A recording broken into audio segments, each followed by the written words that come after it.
And we're on. Good morning, afternoon, evening, night, whatever time it is, wherever you are in the world. This is our last brief introduction to the four schools of Bhakti, four Vaiṣṇava Sampradāyas. And this morning, or afternoon or evening, today, we'll discuss the Brahma Sampradāya, our Sampradāya. But I want to invoke the grace of our teachers first. Om Ajnanatimidandhasya Jnananjana Shalakaya Chakshurun Militam Jena Tasmai Shri Gurave Namaha. Mukhaṁ karoti vachalam pangum langhayate girim jatkripatamaham vande Shri Gurun Dinacharanam. Shri Chaitanya Manobhishtam Stapitam Yena Bhutale Swayam Rupa Kadamayam Jadati Swapadantikam.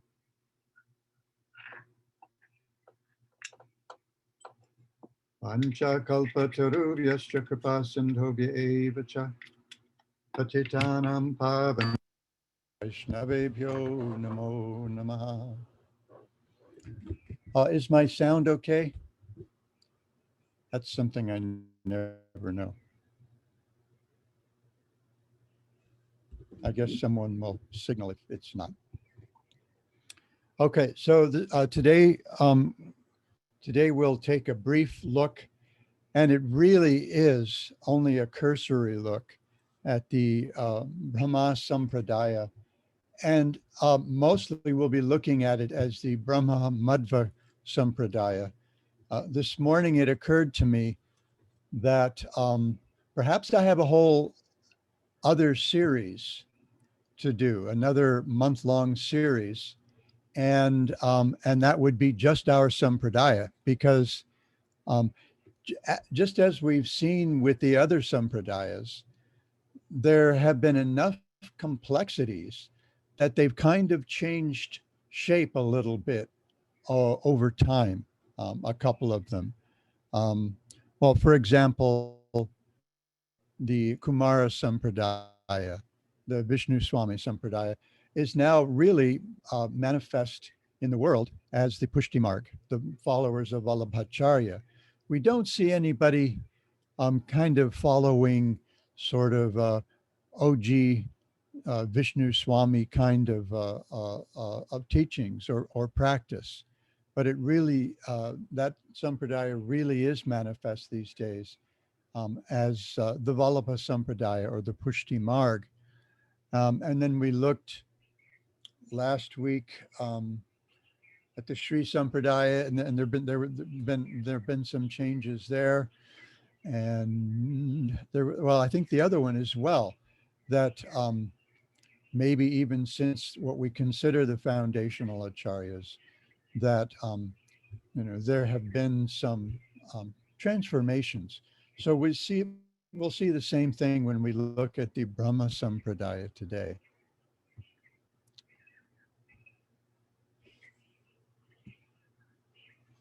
So again, my little table with the different Sampradāyas. So the Brahma Sampradāya is also known as the Madhva Sampradāya. And more broadly nowadays, because the Madhva Sampradāya is a little restricted in some ways. We see it a lot around Udupi, where Madhvacharya appeared and where he established his main mutts. And there are other mutts, as we'll discuss briefly in a few minutes, around India. But the best known manifestation of this Sampradāya nowadays is the Gaudiya Sampradāyas. So sometimes we call ourselves the Brahma Madhva Gaudiya Sampradāya. And the foundational acharya was Madhvacharya. Of course, the founder of the Sampradāya, the root of the Sampradāya, is Lord Brahma, the original personality in this universe. And he was initiated I think we'll take a look at that in a couple of minutes as well. He was initiated into the 18 syllable Gopal mantra, Krishna mantra, um, by Lord Krishna himself. And as far as the tattva, the the commentary on Vedanta Sutra, we actually have two. We have Madhvacharya's, the Purna Pragya Bhashya, and then we have Baladev Vidyabhushana's Govinda Bhashya, um, which is our main access to our understanding, our Sampradāya's understanding of the Vedanta Sutra. And then the tattva being taught in the Sampradāya is Shuddha Dvaitavad. It's purified dualism. So we've seen that the kind of root of the other tattvas, Dvaita, Dvaita, Shuddha Dvaita, and Vishishta Dvaita, the root is Advaita. They all emphasize, or they all kind of spring from that base understanding, that Advaya Gyan Tattva that we see um, at the beginning of Srimad Bhagavatam, um, with some nuances. So the Dvaitavad was a sort of dualistic monism. The Shuddha Dvaita, uh, this is also Shuddha Dvaita with the, this is actually Shuddha Dvaita. So it doesn't have the long A. Pardon me for a minute. The one thing I forgot was to fill my water bottle.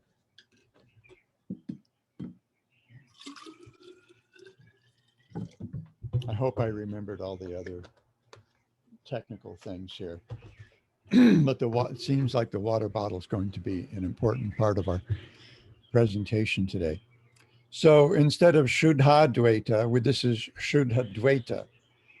So this is a purified dualism that, as Madhvacharya called it. Excuse me. But more recently, and much more prominently nowadays, especially over the last 150 years or so, and especially over the last 100 years,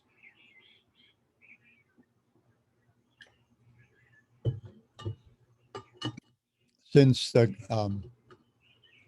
followers of Bhakti Vinod, followers especially of Bhakti Siddhanta Saraswati, have taken this Sampradāya all over the world. The tattva that we present is Achintya Bheda Bheda Tattva, or Achintya Bheda Bheda Vad, which is inconceivable simultaneous oneness and difference. So there's a very subtle distinction from the other tattvas. And so it's oneness, the Advaya and the Advaita and Dvaita at the same. And we'll take a look at that in a few minutes when we discuss this at a little more length. And again, oh dear, have this quotation from the Garga Samhita establishing the authenticity of these four Sampradāyas, particularly for the Kali Yuga. And so the Garga Samhita says that they're authorized and empowered spiritual channels of disciplic succession that should be fully accepted by everyone. And then again, also emphasizing that any word, combination of words, formulation of sound frequencies, etc., needs to come through one of these channels. Otherwise, it's not going to have any real efficacy in terms of facilitating genuine spiritual progress. That it's through these four channels that the Supreme Personality of Godhead has made himself accessible in this world in the Kali Yuga. and that's pretty. Yeah, I mean, that's it. That's what it's. That's what we have.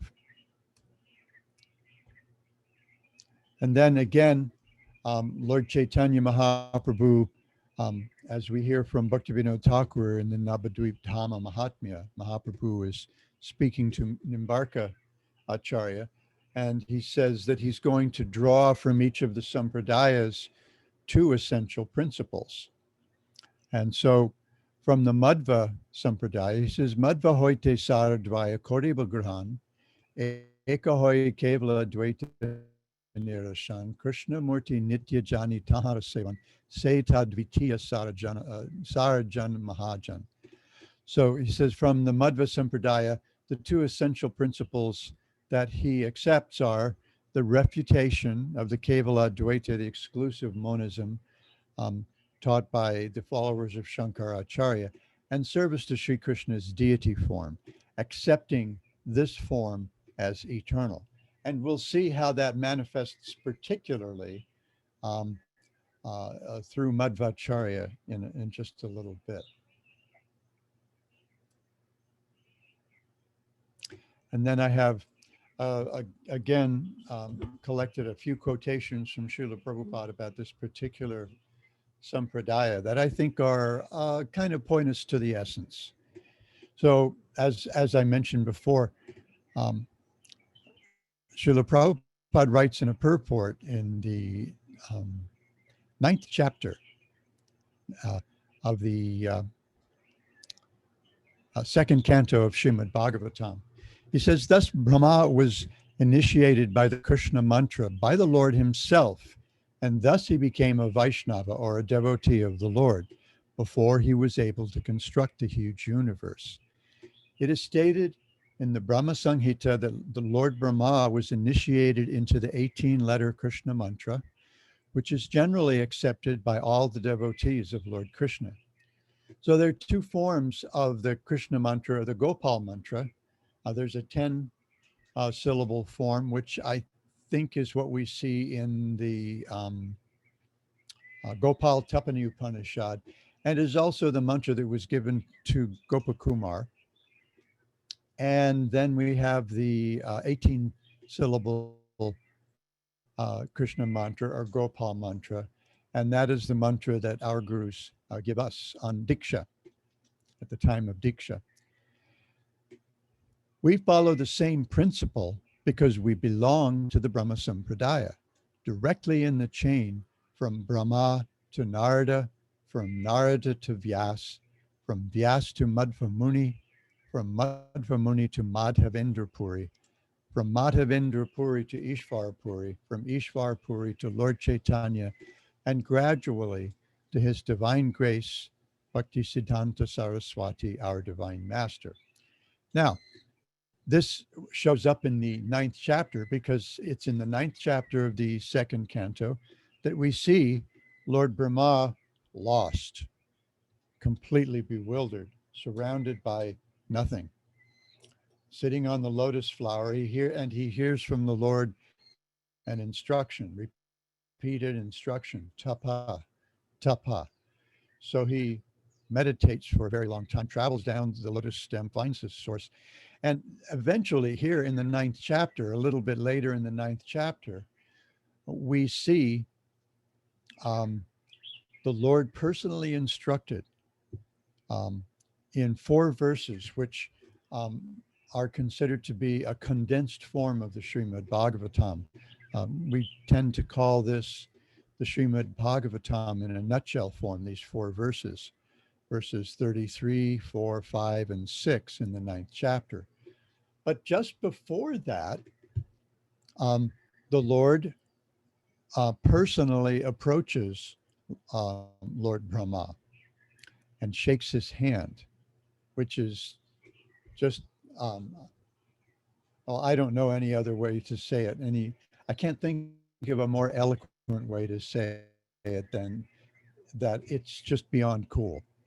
If you can imagine having the Lord, and the way he's described, I think, in the Gopal Tapani Upanishad, and perhaps in the Bhagavatam as well, as he is wearing Gopavesh. So it's not a big Narayan form or fancy Vishnu form, but it's actually the Lord dressed as a cowherd boy. And he comes and personally shakes Brahma's hand. And Brahma exclaims that you've shaken my hand just as a friend would. And Srila Prabhupada comments in his purport, I think, to that particular verse, that we can understand from this that Lord Brahma's relationship with Krishna is that of friendship, one of friendship. So this is I find this particularly significant. And then in the Madhya Lila, beginning of the Madhya Lila of Sri Chaitanya Charitamrita, Srila Prabhupada writes in a purport to chapter 4, text 197, out of the 4 Sampradāyas, the Sri Madhvacharya Sampradāya was accepted by Madhavendra Puri. Thus he took sannyas according to parampara, the disciplic succession, beginning from Madhvacharya down to the spiritual master of Madhavendra Puri, the acharya named Lakshmipati. There was no realization of devotional service in conjugal love. Sri Madhavendra Puri introduced the conception of conjugal love for the first time in the Madhvacharya Sampradāya, and this conclusion of the Madhvacharya Sampradāya was revealed by Sri Chaitanya Mahaprabhu when he toured southern India and met the Tattvavadis, who supposedly belonged to the Madhvacharya Sampradāya. So the Tattvavadis are the kind of OG Madhva Sampradāya followers. And their ideas are a little different, although especially coming through Jiva Goswami and Bhaktivinoda Thakur, we see that Madhvacharya's understanding can be taken as more similar to what we get through Lord Chaitanya and the 6 Goswamis. Sometimes you'll see that people write that Madhvacharya considers Narayan, Vishnu, the original personality of Godhead, and all the different incarnations is sort of an equal level. But also you'll find that he teaches, as we'll see, that Krishna is Swayam Bhagavan. He is the original personality of Godhead. And as we'll see, his personal deity is Gopal Krishna. So Gopal Krishna shows up a couple of places in our Sampradāya, just within a couple of generations, because as we know, Madhavendra Puri also was also he also discovered a deity of Gopal Krishna, who's now worshipped by the Pushti Marg as Sri Nathji in Nathdwar. And then we see in the first chapter of the Adi Lila, Srila Prabhupada also writes, Sri Chaitanya Mahaprabhu accepted the chain of disciplic succession from Madhvacharya, but the Vaiṣṇavas in his line do not accept the Tattvavadis who also claim to belong to the Madhva Sampradāya. And we see this is a perspective that becomes a little clear in Bhaktivinoda Thakur's Jaiva Dharma. He had, I don't remember just where it is now, but one of his characters meets some Tattvavadis. And their behavior isn't exactly what we would expect from followers of Madhvacharya. As we'll discuss in a couple of minutes, especially in Udupi, there's a very strict code of behavior among at least the leaders of the Madhva Sampradāya in Udupi at the 8 months that he established there. To distinguish themselves clearly from the Tattvavadi branch of Madhva's descendants, the Vaiṣṇavas of Bengal prefer to call themselves Gaudiya Vaiṣṇavas. Sri Madhvacharya is also known as Gauda Purnananda and therefore the name Madhva Gaudiya Sampradāya is quite suitable for the disciplic succession of the Gaudiya Vaishnavas. Our spiritual master, Om Vishnupad Srimad Bhakti Siddhanta Sarasvati Goswami Maharaj, accepted initiation in the Madhva Gaudiya Sampradāya. And then one more quotation, and the location of this one is also, I find, particularly significant, as we'll discuss in a minute. In a purport to verses 13, 14, 15, and 16 in chapter 6 of the second canto, Srila Prabhupada writes, this philosophical truth of simultaneous oneness and difference was propounded by Lord Sri Chaitanya Mahaprabhu, and it is known as Achintya Bheda Bheda Tattva.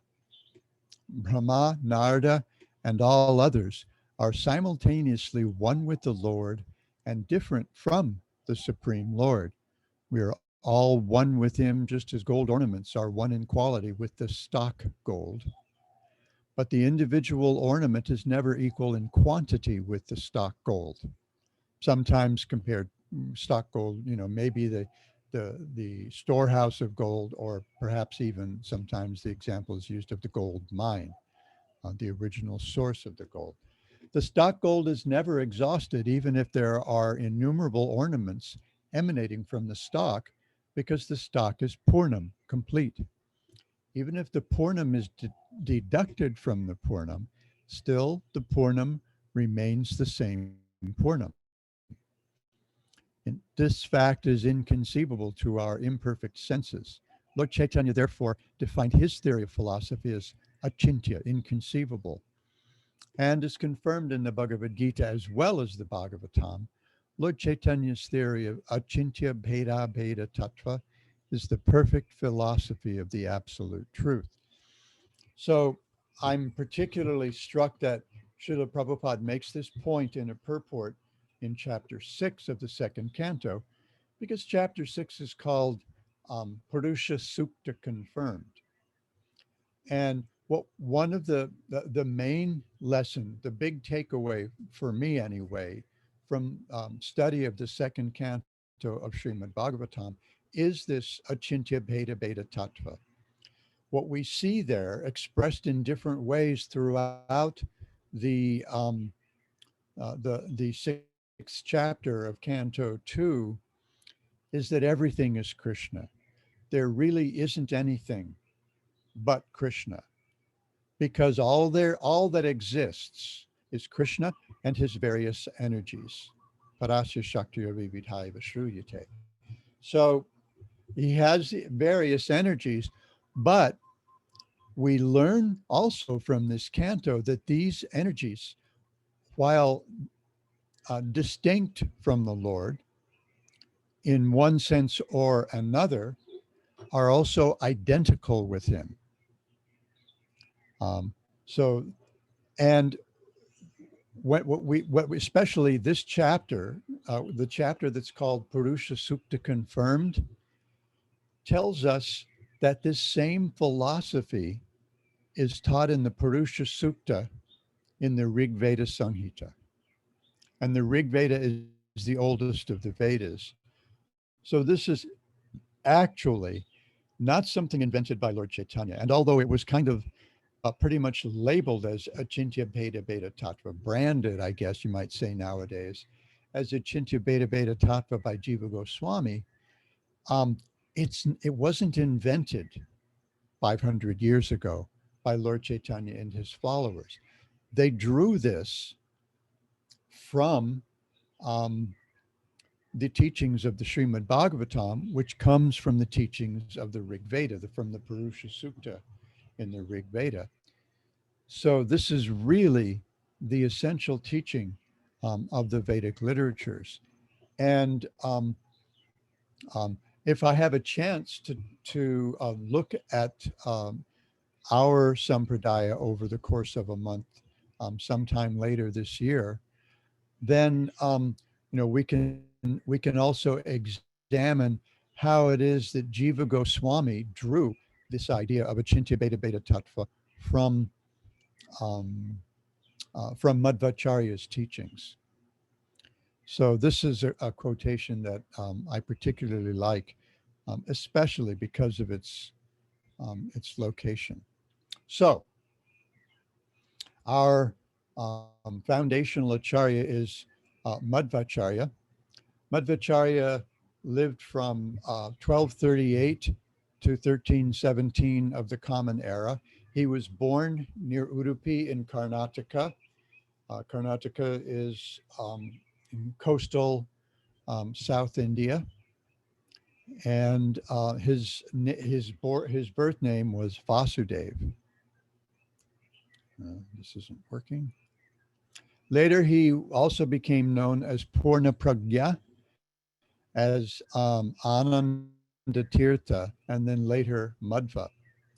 Um, and actually, you find him using all of these later names, either Purna Pragya or Anandatirtha or Madhva, in his philosophical writings. So he went by all these names, and we know devotees with these different names. I have a godbrother named Purna Pragya. I have an acquaintance who is a disciple of my godbrother, Bhakti Vikash Swami. His name was Mahat Tattva, middle-aged man now, probably early 40s, from Croatia, I think, who was temple president in San Diego, California for some time. And he took sannyas maybe 2 or 3 years ago, from Bhakti Vikash Swami, and his name is now Bhakti Ananda Tirtha, and then Madhva as well. One of my first Gurukula students um, was named Madhvacharya. So these names are all familiar to us, even among our contemporaries. He accepted sannyas at the age of 12 from Achyuta Preksha in the Ekadandi tradition. This is an Advaitin tradition. And as we saw before, I think it was Vishnu Swami, there develops considerable, or maybe it was Ramanuja now, I think. I can't remember now. One of the acharyas was actually initiated into an Advaitin line, and there developed some disagreement between him and his guru. So also Purna Pragya, after taking sannyas from Achyuta Preksha and studying Advaita Vedanta, he began to express some disagreements with his guru, and eventually there was a falling out. And one thing that I've read in a couple of places is that you won't find him mentioning the name of Achyuta Preksha, who's also known as Achyuta Pragya, anywhere in his writings. So this is this was an interesting turn, that although he was originally initiated as a sannyasi in an Advaitin line, as an Ekadanda sannyasi, that he actually took a Vaiṣṇava turn of mind, and his Dvaitavad is expressed in iconographically, as we see with him holding his right hand up with two fingers. And so he's emphasizing, as we'll discuss in a few minutes, he's emphasizing a distinction between the jiva and the original source, the Supreme Lord. So he broke with the Advaitins. He established his school of Dvaitavad. Oh, I misspelled that. I'm gonna have to catch that. And which asserted that that God and the jivas are different entities. Now, he said substantively they're the same. They're both Brahman. But as we saw with Ramanuja and I think Vishnu Swami as well, that when they broke with the Advaitins, they established that yes, the jiva and the absolute truth are Brahman, but the original source is the complete whole, and the jivas are just small parts. They're anshas, sparks compared to the fire. And he established 8 mutts in Udupi. And then he also established mutts or centers of learning or monasteries around India. Madhvacharya traveled extensively throughout the Indian subcontinent, going everywhere, including to Badarik Ashram. At one point, he went to Badarik Ashram hoping to get an audience with Srila Vyasadeva, which was granted. And he received blessings from Vyasadeva for his commentary on Bhagavad Gita, I believe it was. And so he traveled all over India, and he did so specifically to refute, especially to refute the Kevala Advaita, the Advaita Vad of the Shankara Sampradāya. But also, he also wanted to show, he wanted to demonstrate the superiority of his presentation of Vaiṣṇava Siddhanta over the others. And he particularly challenged the Sri Sampradāya, the teachers of the Sri Sampradāya, which sort of highlighted the prominence that the Sri Sampradāya had gained by the time Madhvacharya was teaching. There was something else and that just escaped me.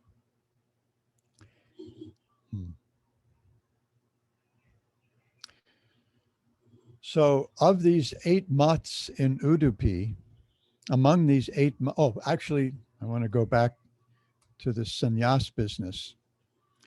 So their sannyas tradition in Udupi continues to be Ekadanda sannyas. And I hadn't really thought of it until just recently when I came across a link to the sannyas initiation of a young boy, 14, 15, 16-year-old boy, who was also being consecrated, I guess, as the next acharya of one of the mutts in Udupi. So his training as the next acharya is beginning now at the age of 15 or 16. And this video was quite long, and it's kind of documented every step of his sannyas initiation and consecration as the next mahant or pontiff, I think was the word they used, like the next pope of this particular mutt. And I don't remember which mutt it was. So I'm not sure it was the Sri Krishna mutt, which we'll see in just a minute.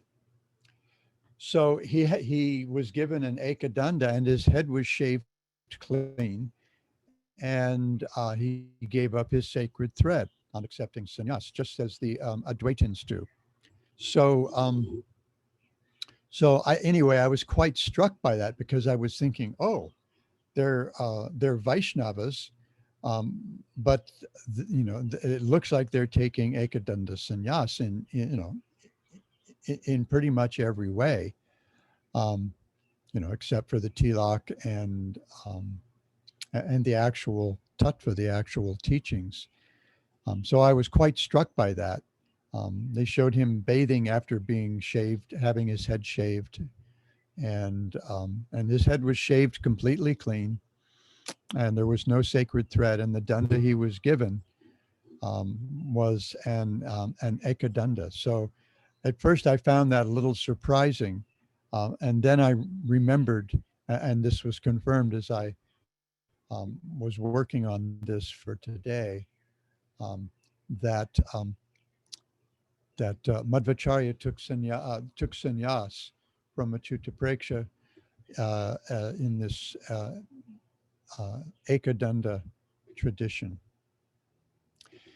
So at one of the Udupi, one of the mutts, 8 mutts established in Udupi, and there I mentioned that he also established different mutts or centers of learning, um, uh, uh, monasteries, centers for sannyasis around India. And so, including the 8 in Udupi, there are 24 altogether, 24 Madhva mutts. And at what you might call the main mutt in Udupi, this is Madhvacharya's personal Thakurji, his personal deity. And as we see, this is a form of Gopal Krishna. And he has a very cool, very hefty cowherd stick. And this deity is said to have manifested from a huge chunk of Gopi Chandan tilak that that Madhvacharya had been presented. And so he's quite a wonderful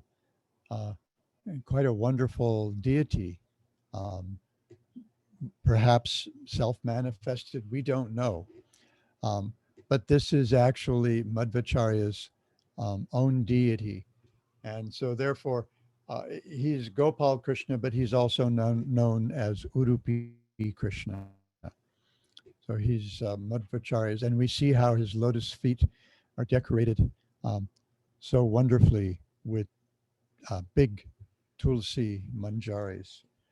So this is, um, I just wanted to make sure that I shared this picture.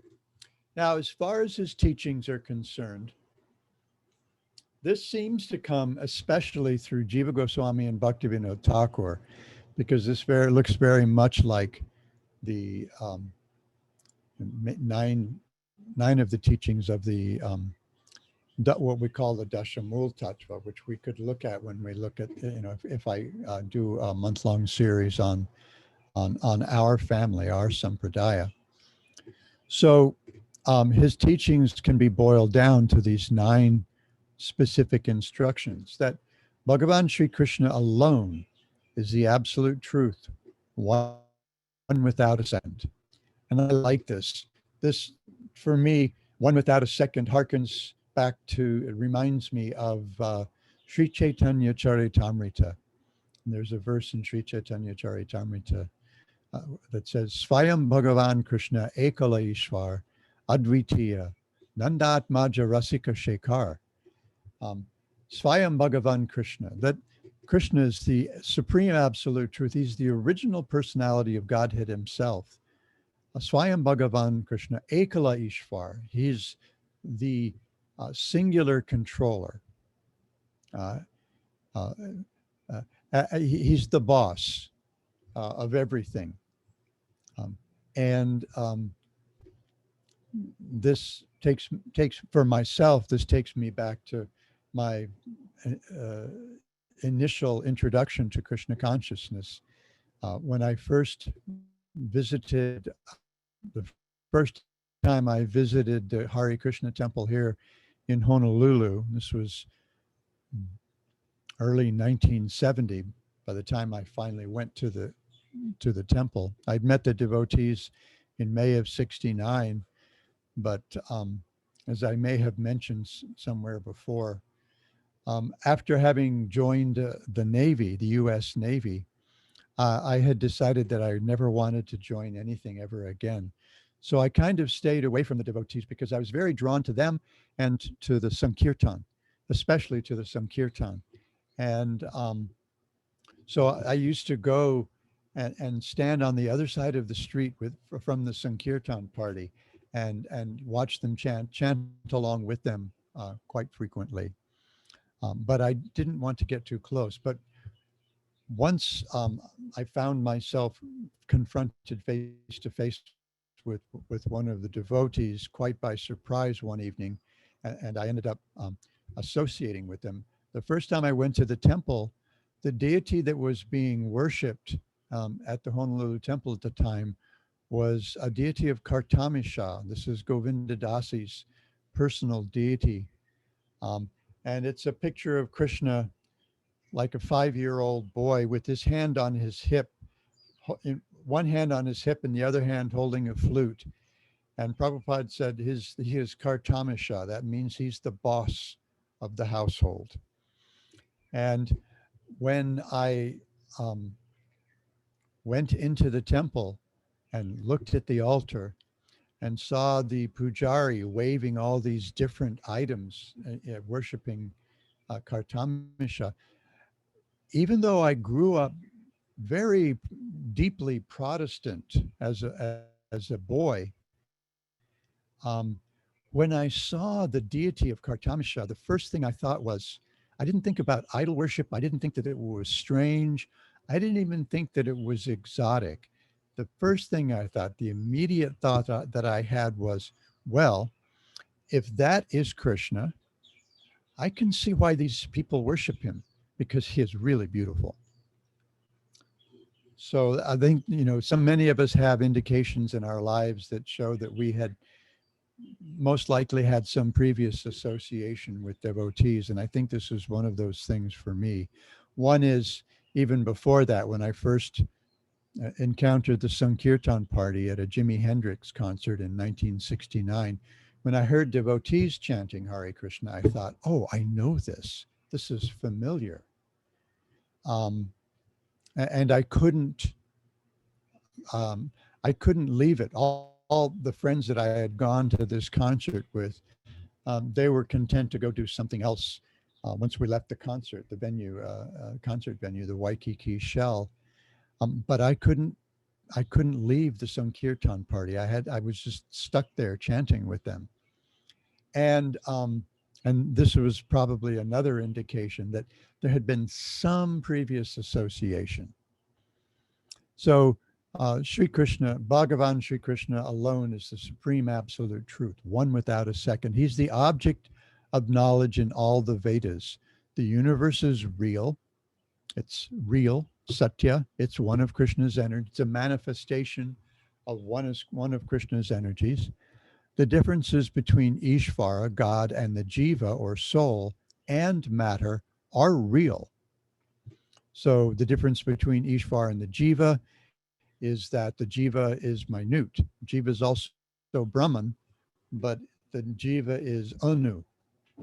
We're tiny, and therefore we're prone to being overcome by matter if we find ourselves in contact with matter, because we're tiny. We're like sparks of the fire. So it's easy for us to appear to become extinguished, to become covered by the material energy. And then, of course, the difference between matter and the Ishvara and the Jiva is that the Ishvara and the Jiva are alive, and matter is jada, or inert, dead. The Jiva souls are by nature the servants of the Supreme Lord Hari, and that there are two categories of jivas, liberated and illusioned. And this is one of the areas in which the philosophy taught by, we mentioned this last week with the Sri Sampradāya. This is a big difference between the Sri Sampradāya and the Madhva Sampradāya. And where the Gaudiyas, although we identify with the Brahma Sampradāya, the Madhva Sampradāya, we also, in this aspect, we agree much more with the Sri Sampradāya and the other Sampradāyas more than the Brahma Sampradāya. That Madhvacharya taught that some jivas are eternally conditioned. And by eternally conditioned, it doesn't just mean without beginning, but also without end. And others are liberated eternally, without beginning and without end. and so that the conditioned jivas are uh, condemned. However, he also teaches that liberation, that's the next teaching, means attaining lotus feet of Bhagavan Sri Krishna. In other words, entering into an eternal relationship of service with the Supreme Lord. So I find it a little confusing. I haven't quite sorted this out. Perhaps Guru Maharaj or Padmanabha Maharaj might have a better handle on that, and I'll certainly consult them if Padmanabha Maharaj asks me to do a series um, on the Brahma Sampradāya. Pure devotional service to Krishna is the only way to attain this liberation, and that there are three modes of knowing: uh, pratyaksha, direct perception; anuman, inference or logic; and shabda, spiritual sound or Vedic authority. And of course, pratyaksha and anuman are they actually become useful when the conclusions you draw through direct perception or inference are confirmed by shabda, by spiritual sound. And then I kind of came to this modern manifestation and this more broadly known manifestation of the Madhva Sampradaya, which is the Gaudiya Sampradaya. And this is something that we'd be able to discuss at greater length when when we have more hours to discuss. And that is its expression as the Gaudiya Sampradaya, the Sampradaya coming from Lord Chaitanya. And the connection between the Madhva Sampradaya and the Gaudiya Sampradaya is a little fuzzy, I think is a good way to put it. Controversial in some quarters. Some Madhvas won't accept the Gaudiyas as being followers of their Sampradaya because our teachings diverge from theirs in a couple of significant ways.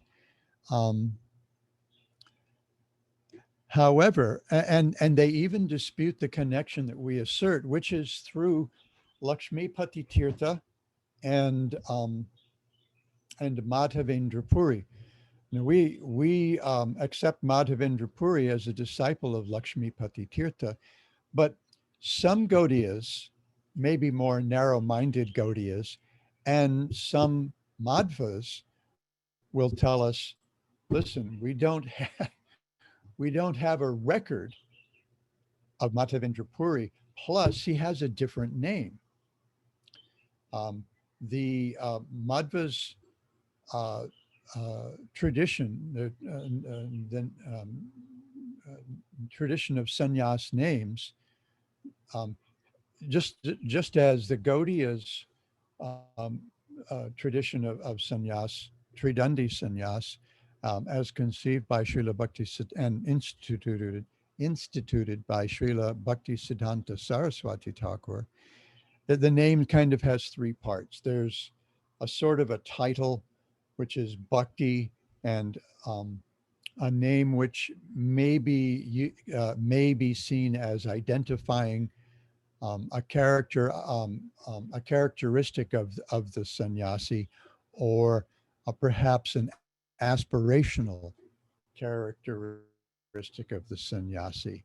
So, for example, Srila Bhakti Siddhanta Saraswati's name. Oh, and so you have that Bhakti, one of those names, and then one of the 108 sannyas names, which were drawn from, gosh, I can't remember now. I read this when I was looking at one of the other Sampradāyas in the last month, but from some ancient source, from which the Advaitins' Dashanami tradition comes. There's 10 names that are quite widely regarded as the kind of original ancient sannyas names like Giri, Aranya,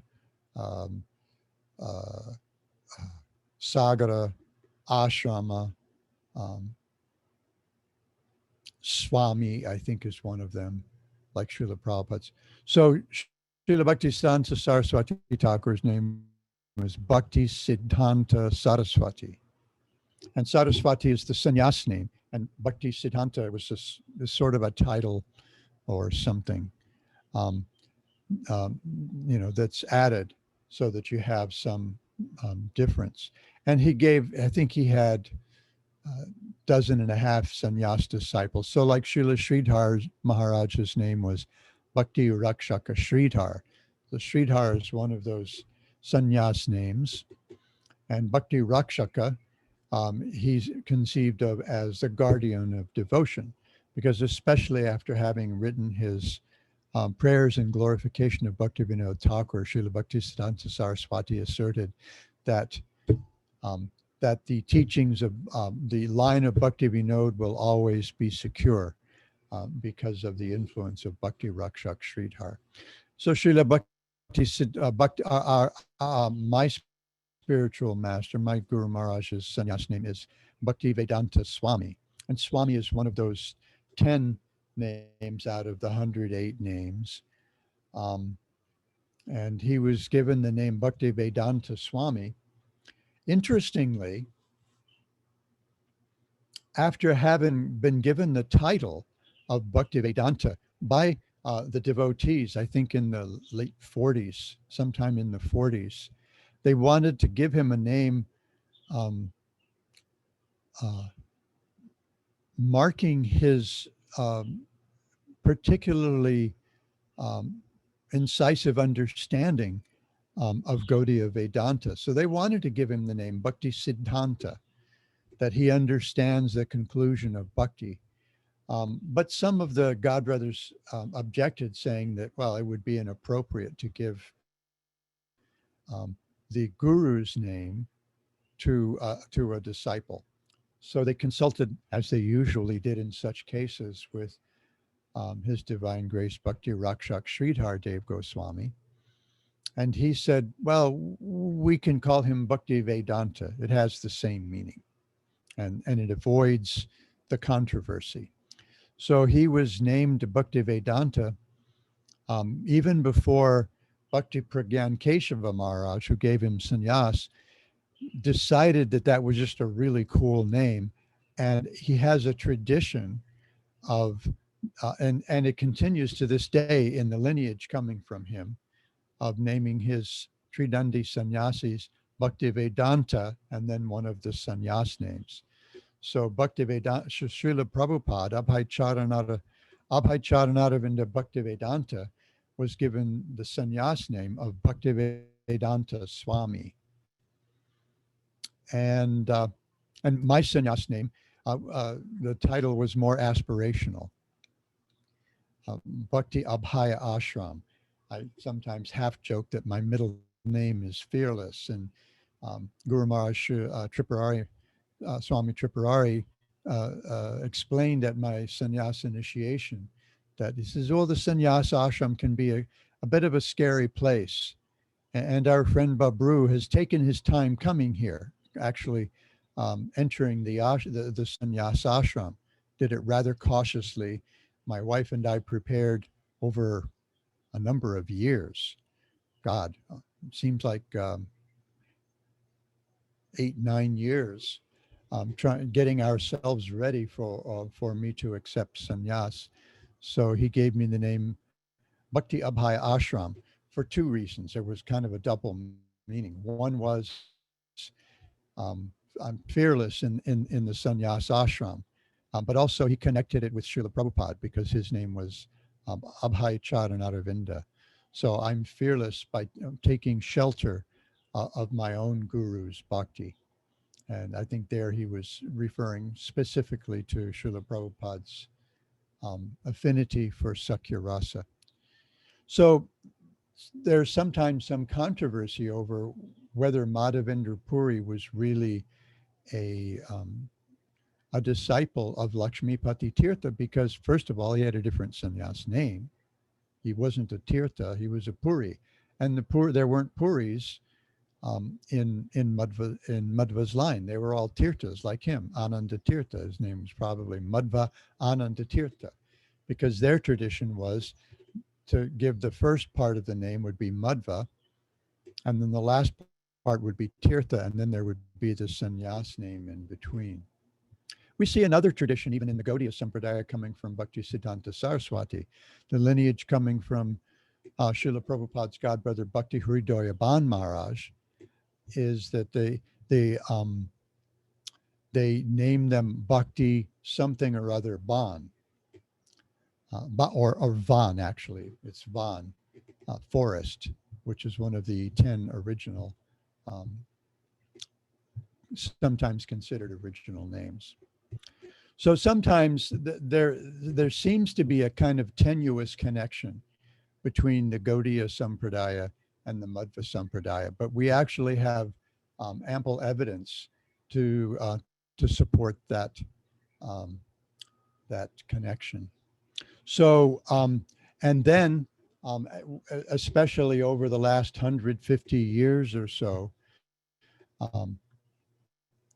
with connections through Jagannath Das Babaji, Srila Bhaktivinoda Thakur, Gaur Kishore Das Babaji, Srila Bhakti Siddhanta Saraswati Thakur, and his disciples, including those who are particularly dear to us, like Bhakti Pramod Puri Maharaj, Bhakti Rakshak Sridhar Maharaj, and our Srila Prabhupada. And then their followers. So in the case of Bhakti Pramod Puri Maharaj, his successor, Bhakti Vibhuta Bodhayan Maharaj, and Srila Sridhar Maharaj's successor, Bhakti Sundar Govinda Maharaj, and then our Bhaktivedanta Swami Maharaj, and then their followers, their disciples, the disciples of their disciples. So this Sampradāya lives quite vigorously and continues to spread throughout the world, as Lord Chaitanya Mahaprabhu suggested to every town and village. We are at the bottom of the hour and I need to stop now. So if there are questions and such, then we will have to continue those on the Tattva Viveka, on the Tattva Viveka page on Facebook, or in the Sri Chaitanya Sangha page. But I need to go now for a couple of reasons. So I thank you all so much for engaging me like this over the last month. And now I have a month off and we'll have something else going on Tuesday mornings. Okay, thank you very much. Hare Krishna.